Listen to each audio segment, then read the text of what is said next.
Kansubire ku gate waliwo obukuumi obumala. Kuba mmwe mwamanyira okuddukadduka abamu kuffe emisinde gyaffe tetugyesiga. Olwekyo abali ku gate kansubire baategese bulungi.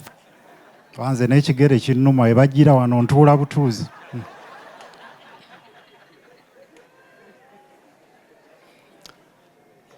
Honorable Kyagulanyi, the President, the Leader of Opposition, the Secretary General, all the Deputy Presidents, other party leaders, our graduates, other leaders present, the parents to the graduates, friends, everyone.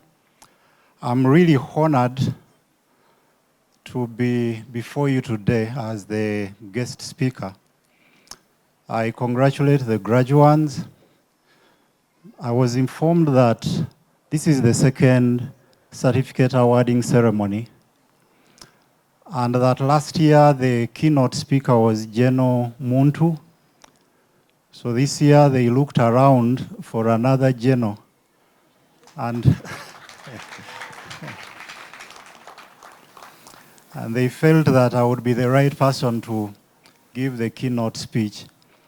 Not really to say that the General title is a big one, especially today. But nevertheless, I'm really honored. I want to first thank you, before I go into the main, the gist of my invitation. I thank you, many of you, for standing with us when I lost my brother a few days ago. Yeah, many of you are there with us. You've sent us messages. I've not read many of the messages because they were overwhelming. You sent messages, condolences, some of you called. Yeah, we really don't take that for granted. Yeah, I thank you so much for that. And in that line, Nsaba ntwala omukisa era to request you that we stand up for a moment of silence in honor of my fallen brother, Dr. John Bosco Chigundu Spire. May his soul rest in peace. Thank you.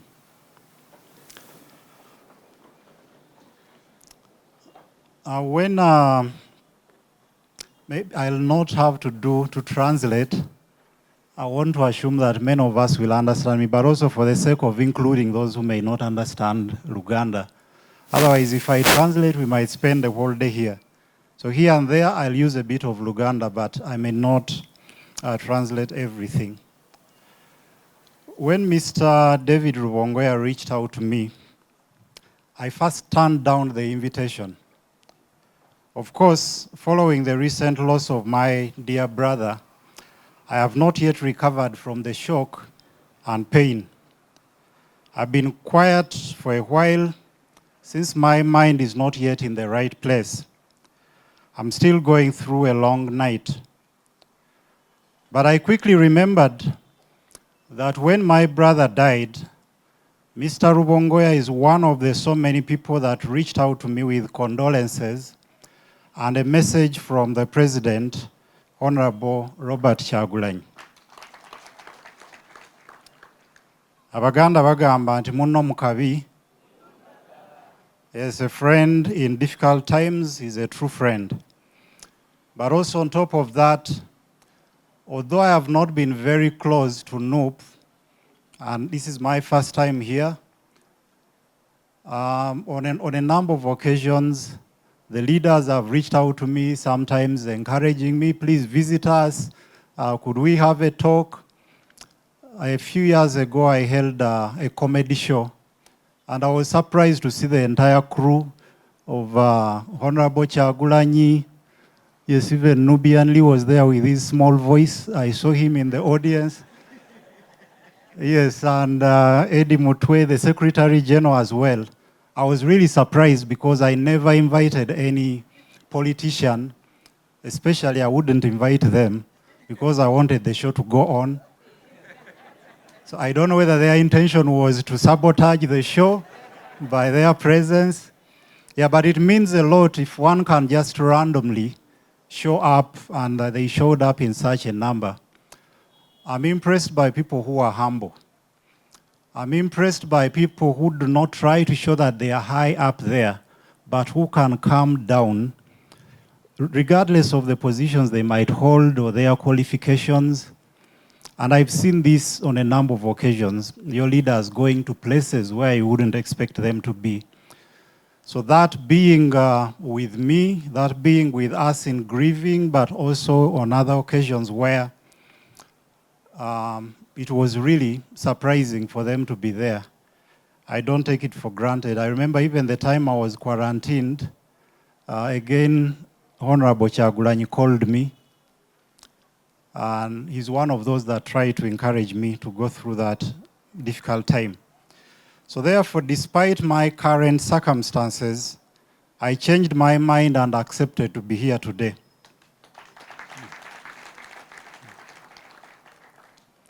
A friend I told about coming here asked me, "Are you sure you want to go there? Are you sure you want to be kidnapped while still grieving?" I told him that the kidnappers are human, they can't do that. Yes, and sometimes they are too stupid, they could take that for a compliment.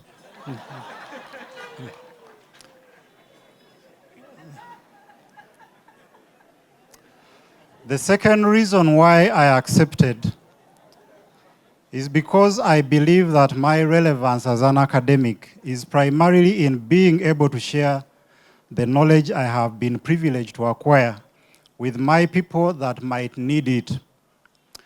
My titles mean little or nothing if I'm irrelevant to my community. We who want to consider ourselves to be highly educated have on so many occasions dismissed those who are trying to change what is not going right in this country. We have said that they lack knowledge. We said they are not well groomed. We have said they are unwashed. We have said they are still raw.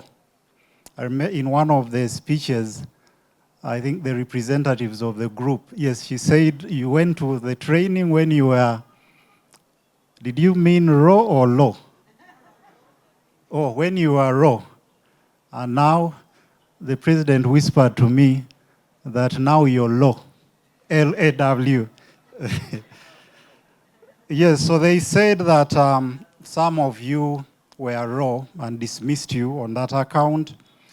Yet whenever we are invited to rise to the occasion, we shy away with excuses. I have chosen to respect whoever tries to do what needs to be done, even if they may not be perfect, even if they may be imperfect. After all, we are all imperfect. Era Abaganda tugamba nti akanyuga lyali nalyo n'olwekyo mbasaamu ekitiibwa olw'okukanyuga lye muli nalyo wadde abamu bagamba nti ttono oba wadde abamu bagamba nti mukutte ekifunfugu.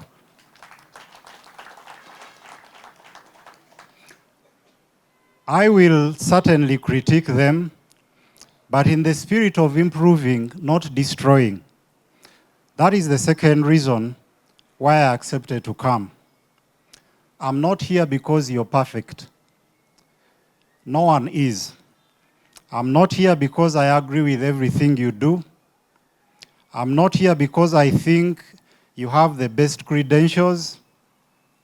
I'm here because, unlike many of us, you chose not to fold your hands.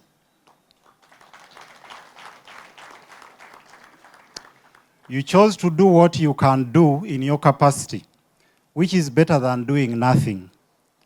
I'm here because despite of all the risks you face, despite of the pictures on those walls of your comrades who have died in the struggle, despite of your colleagues being locked away in this beautiful country's jails without any fair trial, despite frequent threats of crushing you for no good reason, despite the everyday risk of being rounded up and driven away for torture, despite temptations of big monies being thrown at you, You people still stand by what you believe. I respect that.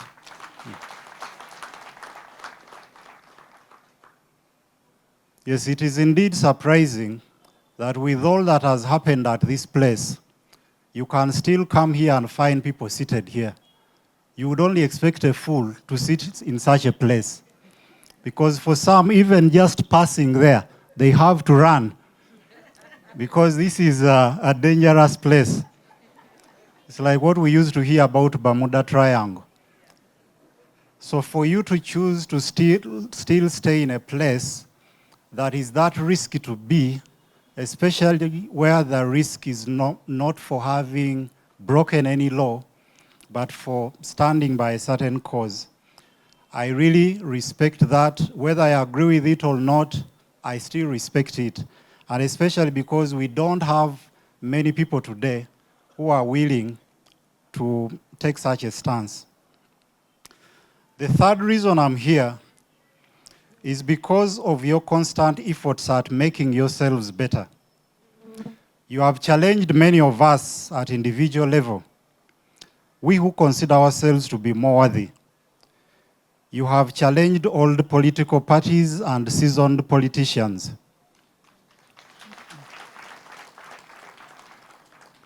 Of course, it's not to say or to despise them. They are doing some of them are doing wonderful things.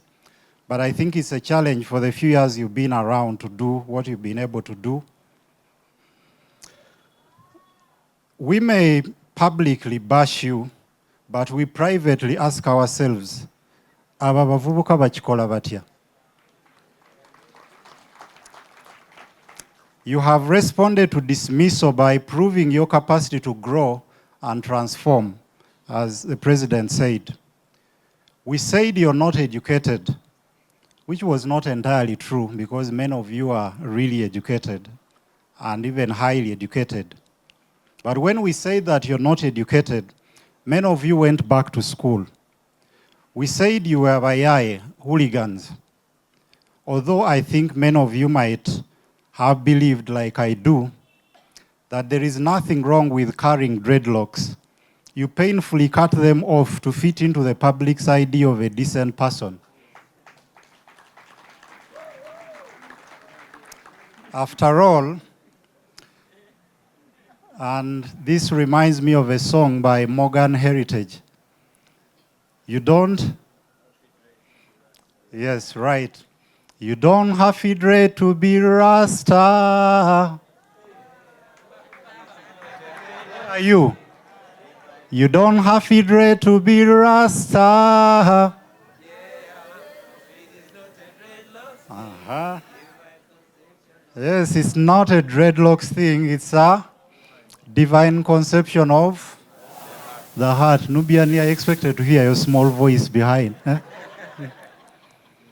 I don't know why. For the many years I've been hearing your collabos with now Bobby Wine, I don't know why you choose to always sing the small voice and he sings the big one. Yes, but the point I'm trying to make is that even when they said you're bayaye, some of you had to cut off your dreadlocks, although you knew that it's not really about the dreadlocks, it's not about appearance, it's what one has at heart, what one has in their mind. You chose to cut them off to fit into the public narrative for the sake of what you believed needed to be done. You set up a leadership school whose fruits we are celebrating today, something that was unprecedented. We wondered what the curriculum was, and it has been asked many times. I heard you mention some of the things you studied, but many people have been asking, what is that school teaching and who are the lecturers? I've been able to see some of them here today. Yes, but that's no mean achievement, and beyond it being an achievement, it also shows the zeal to learn, and understanding that we are not going to keep ourselves in a particular position. We need to inform ourselves in order to do what we have to do. Someone said that, I forget the name, that if he was given a task of cutting down a tree, and he was given 4 hours, he would spend the first 3 hours sharpening the axe, and maybe 1 hour to cut the tree. You have been sharpening your axe because there was a provision that was set according to the vision, which I really commend. Earlier this year, you invited me to speak to your trainees. It was my first time to visit your facilities. One thing that struck me was how the trainees listened very attentively and with very high discipline for over 3 hours. For over 3 hours, I overstayed my welcome. I was invited to speak for 1 hour, I ended up speaking for 3. But they stayed there listening attentively. And the discipline with which they took instruction from the director, Miss Doreen Kaija, it was really amazing. At the time I visited the school, it had just been violently raided by security and most equipment had been confiscated. I asked if there was a projector that I could use for my presentation. And Doreen responded, "We don't have, everything was taken." But when I entered the room, I found it packed with people waiting for me. I asked them, "You people, how are you able to still gather in this place, yet you know you can be rounded up any time?" They simply laughed. I found that commitment and the desire to learn quite impressive.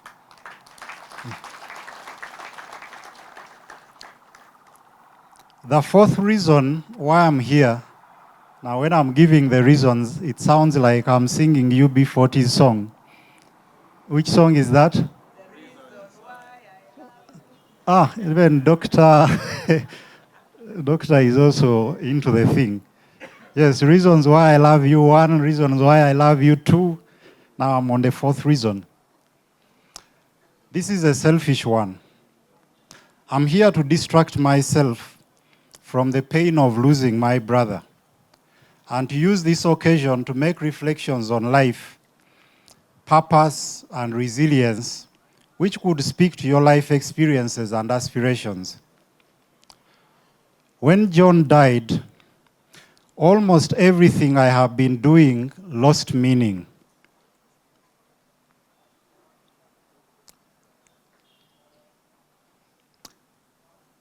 Kati abakamera balinze nkaabe sigenda kaaba.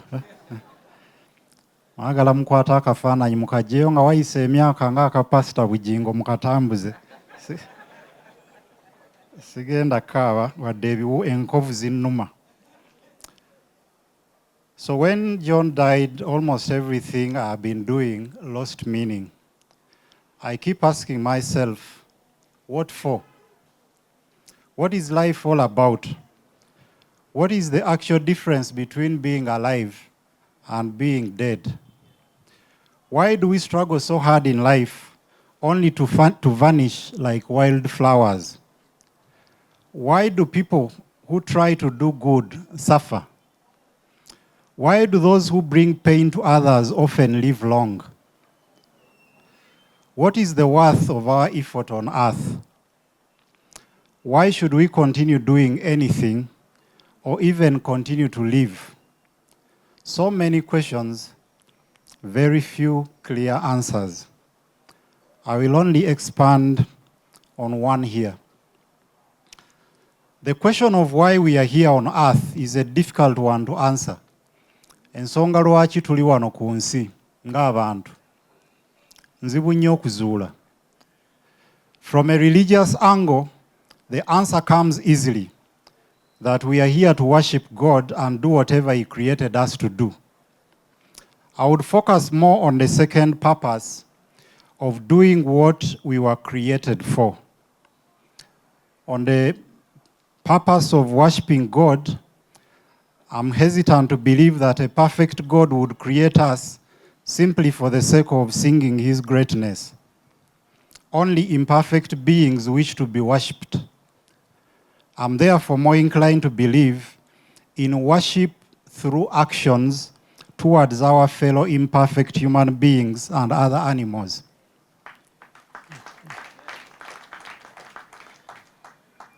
I don't so much believe in worship that is about only singing about God's greatness if that is not reflected in our actions. I think our actions mean much more than what we can sing. On the second purpose, how do we know what God created us for?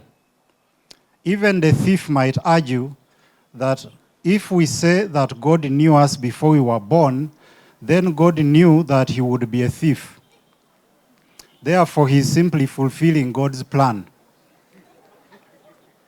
The torturer might make the same argument. Maybe that is why they often talk about torturing others and they mention Jesus in the same statement.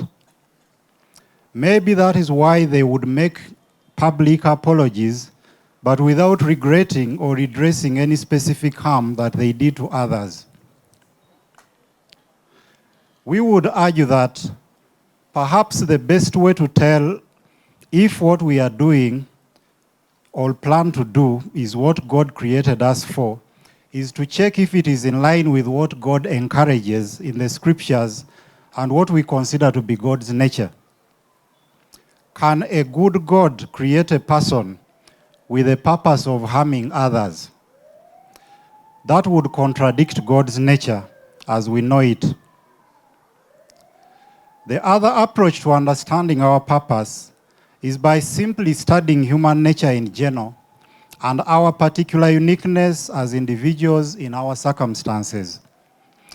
When you keenly study human beings, you realize that there are two important elements that shape our key life choices. The two elements are happiness and pain. I consider those to be the most important aspects of human life, happiness and pain, and I will explain why. We are trying to maximize happiness for ourselves and to minimize pain or suffering.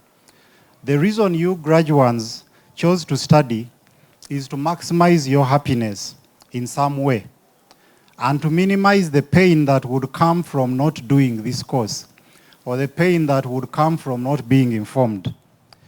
The reason you go to hospital when you're sick is to minimize pain. The reason you seek for a well-paying job is to minimize happiness, rather to maximize happiness and minimize the pain of poverty or being broke. The reason you buy a car or build a house, the reason you produce children and take them to school is more or less the same. The reason why human beings at one point came up with the idea of having a government above them is so that it would help them to do things that they could not do individually. I don't think human beings set up governments as an end in themselves, as that a government was a good thing to be there just as a government.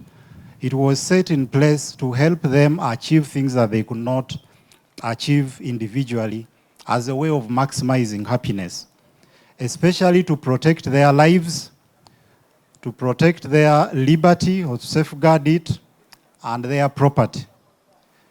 People agreed to pay taxes for the sake of what they expected in return. Therefore, governments in the modern sense were precisely created by human beings in order to maximize happiness and minimize pain. Not so that the powerful can maximize their happiness at the expense of the weak or subjects. The forms of government that survive on exploiting those under them have been tried in human history and found to be unsustainable. Even though some parts of the world still insist on them, they are not sustainable and they end up crashing, unfortunately, with so many people over time. We then realize that it is not enough for us to pursue what makes us happy and minimizes our individual pains without regard to the happiness and pain of others.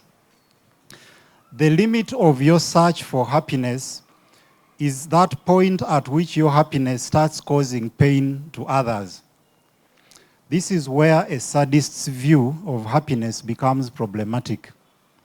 A sadist is someone who gets happiness from the suffering of others. It is a mental disorder.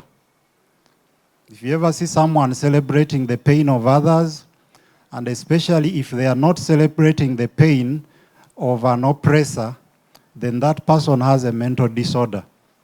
Because naturally, you would feel bad or something would haunt you if another person is going through pain.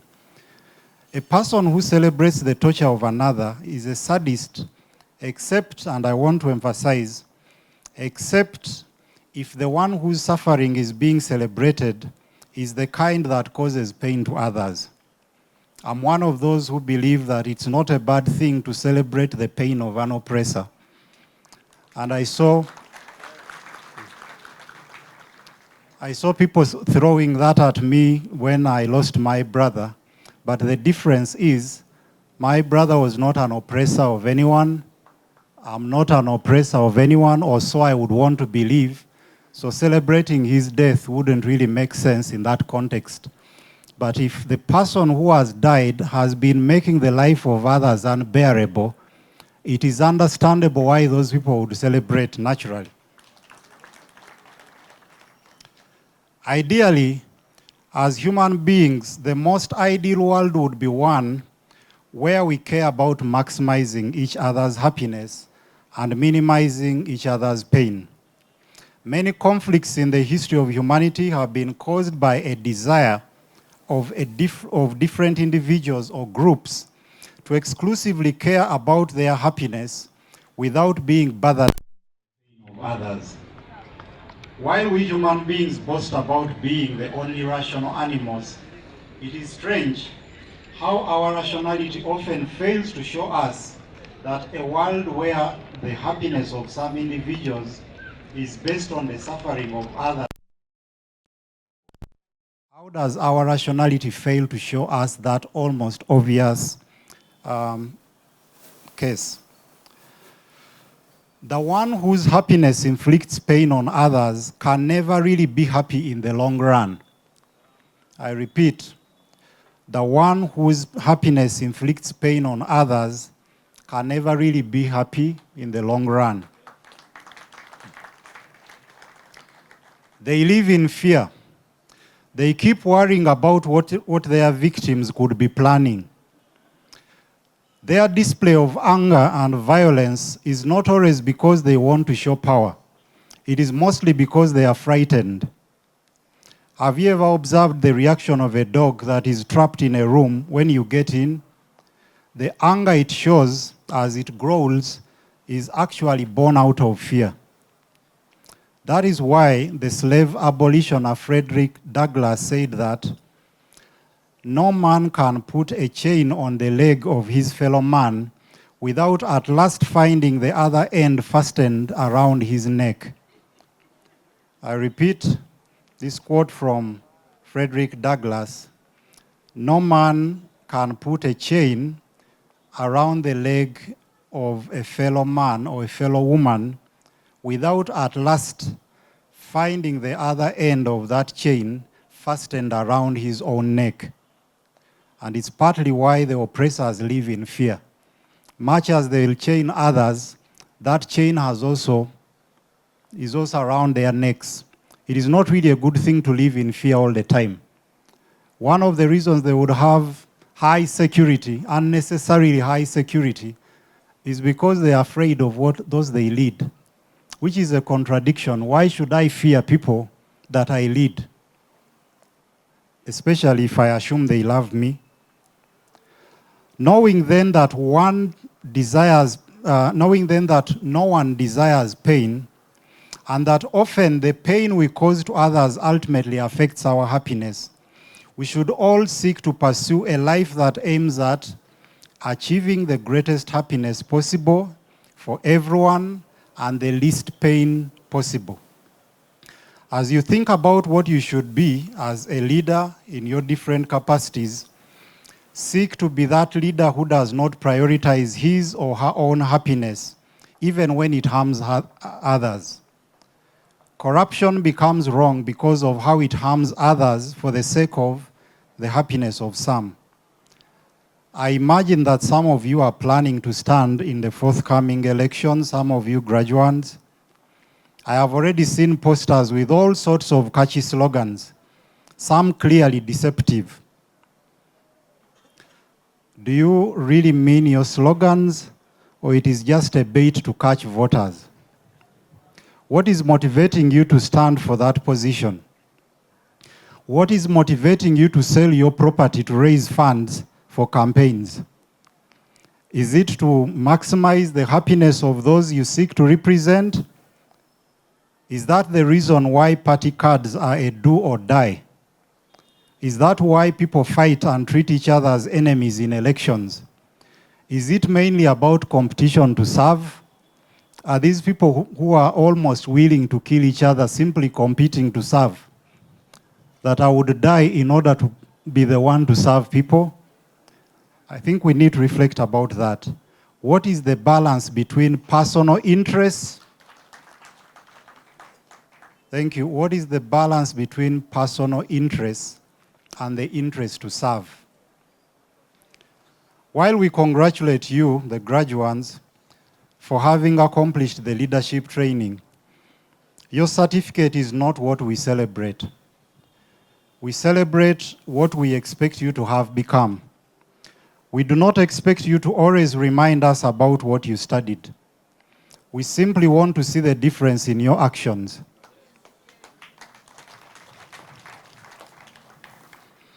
It should be your actions to announce what you studied, not just the certificate or your words.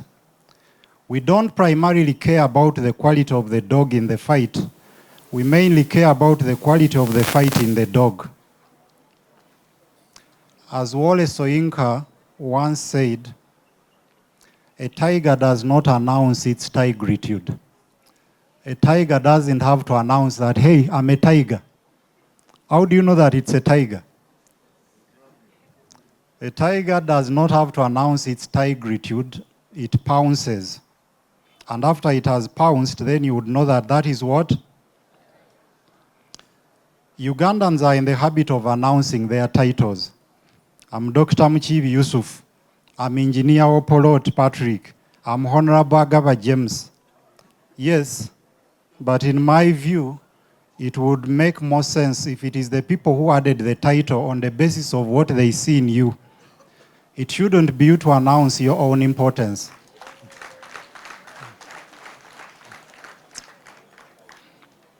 You could have noticed, and I'm not in the habit of praising myself, just to make the point, you will not see my title anywhere on my social media handles. You will not see Dr. Spire Ssentongo. It's just my name plain. If one feels I should be called doctor, then they should use the title, but not me to announce it everywhere and to introduce myself. I'm honored to be here. I'm Dr. Spire Ssentongo. Yes, I worked for it, but the fact that I worked for it is not the most important thing.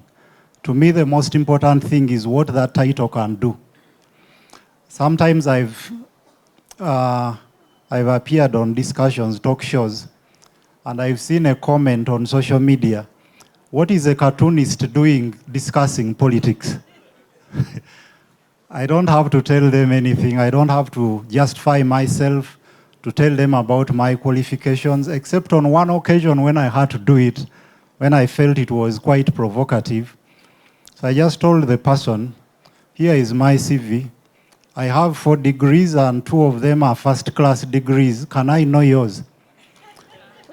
And I did not get a response. But that's not the important thing. Actually, despite, I mentioned it some time back, despite of all the degrees I have, you will not even find a graduation picture in my house. I don't have even one. For other reasons, but one of them, I don't want to be the one to every visitor should see the owner of this house has all these degrees, and therefore they know how to behave in the house. First and foremost, they should know that they have visited a human being. That is the most important thing.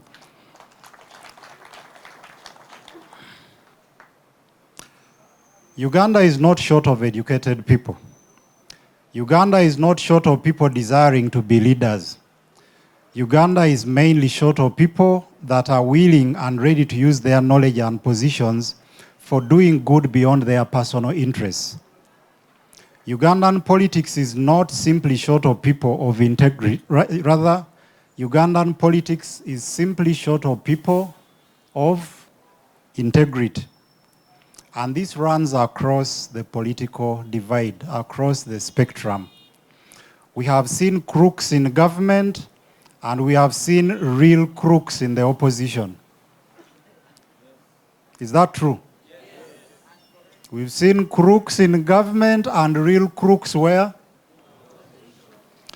You do not become entitled to being a crook simply because you're in opposition.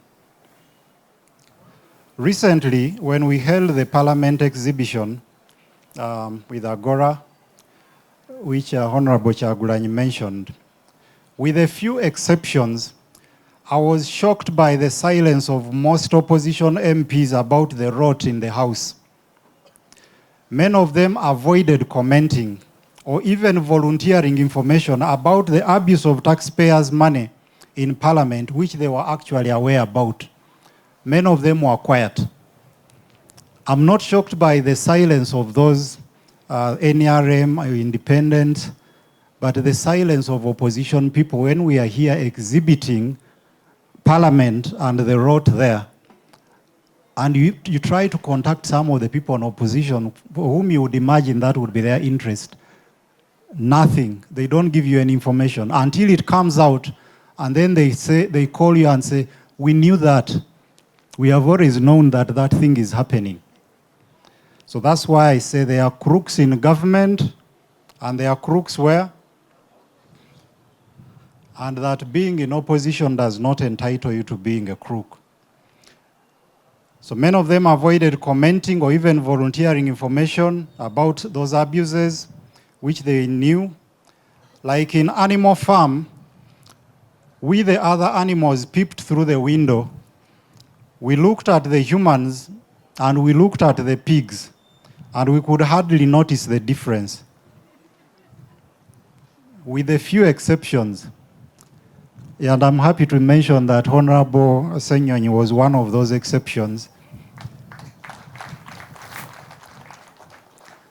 That at least once in a while he could volunteer some information, but I'm not going to say which information. Tuli bachama chaffe ku ttale. Nakati kikyandi ku mutima. Some opposition MPs are part of the schemes where they are given money for trips and workshops that they never attend, or whose days they exaggerate to get more per diem from taxpayers. Even opposition MPs do that. Some opposition MPs took the 100 million bribe that was given recently during the debate on the court-martial issue. And we know it. Some awarded themselves huge packages without considering the pain of the taxpayer and without considering what basic services could be provided with that amount of money. And they reciprocate for these favors by also closing an eye to the theft done by their bosses in Parliament. So they make their deals, they are given these trips, for some of which they don't go. But when the Speaker or the Deputy Speaker or other NRM MPs do something, the deal is that they should also close one eye. We need to reflect deeply on that and not simply to identify as opposition if we can still do such things that are against the interest of the country and our people. Now they are back with beautiful slogans on posters looking for votes. I imagine we all know what to do. Remember that being in opposition comes with an even bigger burden of proving to be more worthy than those in power. In assessing your actions, people are assessing to see if you're worth trying, if there is any difference. We may not want to hear this, but some actions of politicians in opposition make people fear to change from the devil they know. I repeat this, which we may not want to hear. Some actions of politicians in opposition make people to fear changing from the devil that they know. At times I have drawn 1 or 2 critical cartoons of the opposition, and the insults I got made me scared what such individuals would do to me if they had more power. Like, you have drawn hundreds of cartoons about the other side. You draw just 1 or 2 critical of people in opposition, and they insult you for 2-3 days. Naturally, you withdraw a bit and ask yourself, if these people actually get more power, what are they capable of doing? Now extend that beyond me, because at least for me, I'll say it. There are many people who are quiet there observing without saying anything. But sometimes you make them change their mind, that if these people are acting like this without power, what would happen if they have more? I understand that sometimes this is caused by anger, that we are too angry because of all the suppression, all the oppression. But what that oppression, the trap that is set for us, what it makes us do could sometimes be risky. It could change the minds of others.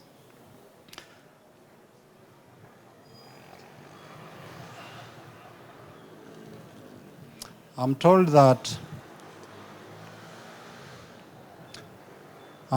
some of you graduating are foot soldiers.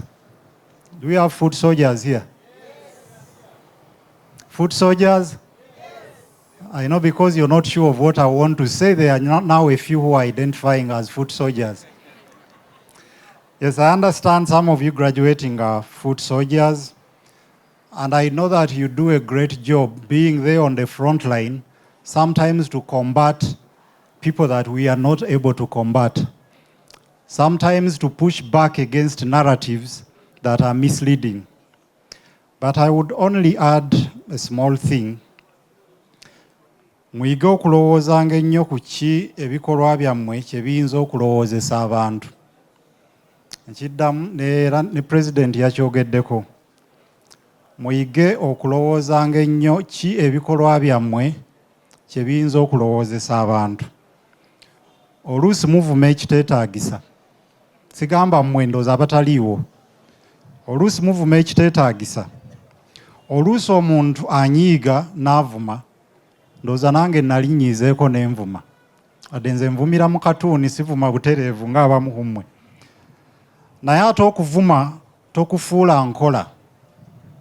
Kya buntu olumu okunyiiga n'ova mu mbeera.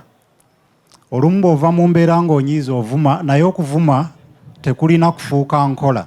It should not become a method. Nga n'omuntu akubuuza ekibuuzo okumanya endowooza yo, omuvuma buvumi. Akuwabula naye n'omuvuma. We may say that that is not the official party position, and I imagine so. But we have to tame ourselves as individuals. Every individual, whether you're this side or that side or outside, it's always a good thing to be prudent, to tame ourselves, to know what we should do in particular circumstances or not. Your sense of judgment is best seen in how you react to challenges. Our sense of judgment is not best seen when everything is smooth. Not so.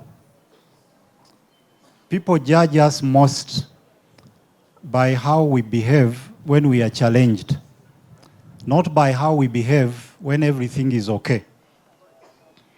The leadership you intend to show when you get power is first exemplified by how you conduct yourselves outside power, how you use the power you have now. Let your education be seen in that, not just photos and gowns. Abantu bangi batunula mu kasirise beetegereza ate tebeerabira. emirundi egisinga omuntu gw'ovumye teyeerabira, gwe weerabira. Abaganda bagamba nti kyerabirwa mugambi naye kyerabirwa mugambi naye tekyerabirwa mugambirwa. Olw'okuba ovuma abantu bangi ojja kuvuma weerabire, naye nze gw'ovumye seerabira, era oluusi bwe ntunulako ne ndaba eno profile picture okulina akakoofiira yanvumye. So nsigala ekyo kisigalamu, ne bwe twogera naye muli kisigalamu, omuntu ono yanvuma. Naddala bw'onvuma nti wali nsonga, waliwo omuntu lwakuvuma naawe n'okkiriza naye mbadde nsaana okuvumibwa. Ekyo tekiruma nnyo. Lwakuba emirundi egisinga n'asaana okuvumibwa tamanya nti asaana okuvumibwa. Some of you seated here now might jump the fence tomorrow to the total opposite of what you appear to stand for now. It is actually okay to defect if one realizes on grounds of principle that they were wrong yesterday. Abamu kummwe mugenda kukyuka enkya. Muli mu colors zino, enkya bajja balaba mu color endala. Tewali buzibu kukyuka, naddala bwe kubanga ekikukyusizza kulaba nti we mbadde ndi mbadde mukyamu ng'olina ensonga eyesimba, naye si buli kukyuka nti tekulina buzibu. It is actually okay to defect if one realizes on grounds of principle that they were wrong yesterday or that the group they belong to lost direction. Only a fool doesn't change their mind when there is good reason to do so. However, the reason for your change of mind matters a lot. Jumping from one political affiliation to another in pursuit of positions and personal benefits is a mark of a leader we do not need. I repeat, jumping from one political affiliation to another in pursuit of positions and personal benefits is a mark of a leader we do not need. Also note that defection is not an entirely personal matter. Defection is not only about you. It's not an entirely personal matter. An individual who defects for selfish reasons leaves behind broken hearts of those who believed in him or her, and who might find it hard to ever trust a politician again. Bw'okyuka nga waliwo abantu abadde bakukkiririzaamu ennyo, ate ng'okyusa olwatali nsonga eri awo, naye okyuse lwa by'oyagala okufuna. Abantu b'oba omazeemu amaanyi baba bayitirivu, nga mwe muli n'abo abagamba sijja kuddamu kwesiga munnabyabufuzi. Kati kitegeeza nti tekiri ku ggwe wekka. It's not your decision alone. That decision goes along with so many other people that you're going to affect, but also affecting the country that others desire to see. Some will choose never to vote again because they voted for someone who ended up betraying them. They voted for someone who ended up changing side. Just like some women whose hearts have been broken by a man that they trusted so much, they may now be saying, all men are dogs. So ng'omusajja eyakumenya omutima yali omu, naye n'ogaba abasajja bonna mbwa. Kati n'emufa abamala gakyukakyuka mulimu abalowoozesa abantu nti bannabyabufuzi zonna mbwa. Ebyobufuzi tebigenda kuddamu kuntwala kuba omuntu gw'oyiirawo omubiri. Ekyo kigambo kye nkozesezza kyantama n'okuwulira. Era ndowooza ku luno tewali azze ng'asuubiza okuyiirawo munno omubiri. Omuntu gw'obadde oyiirawo omubiri n'ozuula nti ali mu bibye, bw'atuuka eddaala n'alisindika. You're not only accountable to yourself and your party leaders, but also to those that look up to you, many of whom you may never actually know. Lastly, you know better than me that the terrain you are faced with is a rough one. Kino mukimanyi okunsinga. Kyemuyingiridde oba kyemulimu already kiki? Kyemulimu kiki? Nga bwe nayogedde nga ntandika. Ffe tubeera eyo ne twewuunya naye abantu abali awo balina kizibu ku mitwe oba conviction ye y'amaanyi ennyo nti n'ebino byonna ebibaddewo era omuntu addayo. Oli n'awandiika ku mukutu nti ngenda kukwasa omutwe n'osanga era ng'omuntu akomyewo ng'alinga agamba oba ogwasa gwase. So kyenva ngamba nti kyemutunuulidde mukimanyi okunsinga. It is a very tough terrain, especially now that we are in election time and that we have someone in charge that we don't know what they are capable of, or we have an idea of what they are capable of, but it is not something that you can look up to. Some of you might die. Abamu mmwe muyinza okufa. Or I can even put it in the affirmative and not threaten anyone. Abamu mmwe mujja kufa. Tujja komawo wano nga tugamba omugenzi gundi twali naye wano. Ekyo sikyogera kutiisa naye tukimanyi kuba bangi nga bwe nagaye ebifaananyi ebimu ebiri awo by'abantu abaafa ate nga baali bannaffe nga n'ekyabatiisa tukimanyi. Some of you might get crippled. Yeah, it was a very emotional moment when you were handing a gift to one of your comrades who was disabled or was lost his limb when he was doing this work. But we know all the time that we could all end up like that. Recently there was, I think during the Kawempe elections, there is this video which was making rounds that really touched me so much, of a certain gentleman whose leg had been broken, but he was still standing on it's called who? Tower.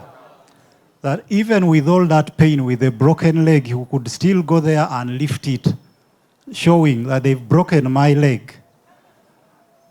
And you know, there are many other people who see that, but they are still willing to go, which is one of the reasons I gave for coming here. Men,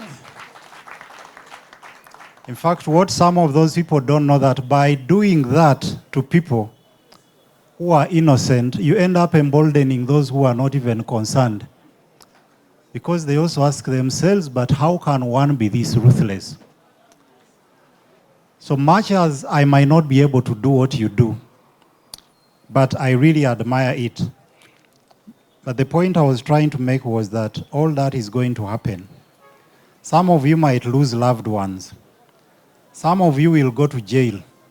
I see you holding placards of colleagues, of your comrades who are now in jail, some of whom you don't know where they are.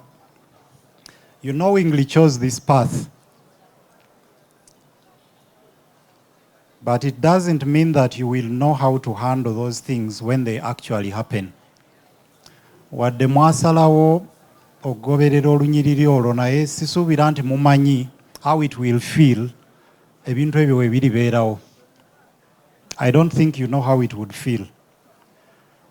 When you're challenged, seek the counsel of elders, those who have gone through some of these things and can advise you. Do not open too many fronts at the same time if you can avoid it. Totandika ntalo nnyingi omulundi gumu naddala ng'entalo ezimu tezeetaagisa. Omanya olutalo lw'oliko n'otunuulira olwo, obumu obutono n'obwewala n'obuleka.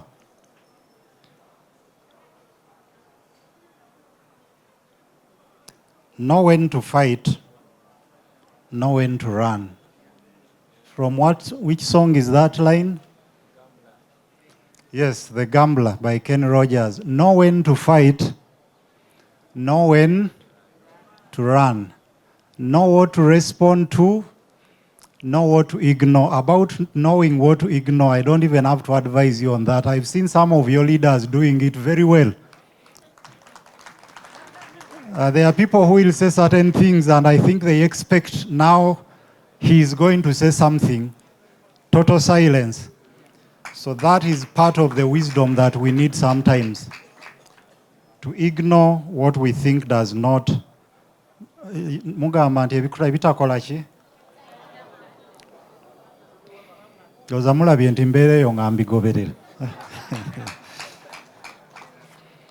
Avoid petty fights that add nothing to your goal apart from distracting you and distancing you from potential allies. Obutalo obutonotono obutayamba mu bwewale kuba oluusi obutalo obwo ofiirwa n'emikwano egimu gye wandyetaaze. Waliwo olutalo lwoleka ng'okimanyi nti ono omuntu wadde atandise olutalo nja kumwetaaga. Kansooke muleke kati ndimuddira ng'ateredde. Si buli lutalo